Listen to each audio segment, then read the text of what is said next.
Isiniwalat ni Senator Amy Marcos sa Senado ang isang resolusyon na nag-uutos sa kaukulang komite na magsagawa ng investigasyon in aid of legislation kaugnay ng umano'y money delivery scheme na kinasasangkutan ng mga dating tauhan ng militar at ang napaulat na pakikipagtulungan ng ilang opisyal ng pamahalaan sa International Criminal Court o ICC.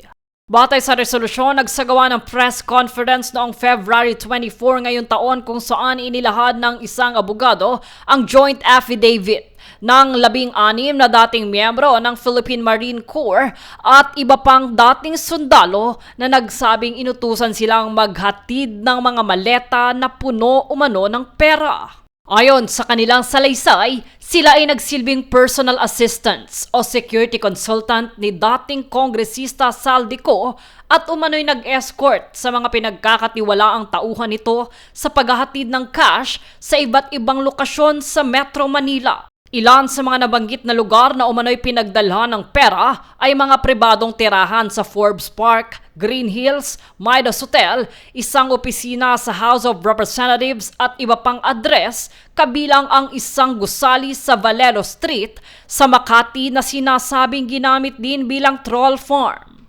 Nakalahad din sa affidavit ang umano'y pagpapalit ng halagang 56 million pesos kada maleta sa dolyar bago ang December 2023 at pagdating ng ilang dayuhan na sinasabing may kaugnayan sa nasabing operasyon. Nabanggit din ang umano'y weekly pick-up ng pera sa isang tirahan sa South Forbes Park at ang pagkakasangkot ng ilang opisyal, bagay na nangangailangan ng masusing beripikasyon. Ayon sa mambabatas, layunin ng resolusyon na siyasatin ang mga alegasyon alinsunod sa mga probisyon ng konstitusyon hinggil sa soberanya, integridad sa serbisyo publiko at pananagutan ng mga opisyal ng pamahalaan. Panawagan pa ng senador sa mga naglabas ng paratang na iharap ang kanilang mga ebidensya sa ilalim ng panunumpa at sa loob ng institusyon ng Senado upang maiwasan ng trial by publicity. Giit pa ni Senadora Amy, ang Senado ay dapat maging lugar ng paglilinaw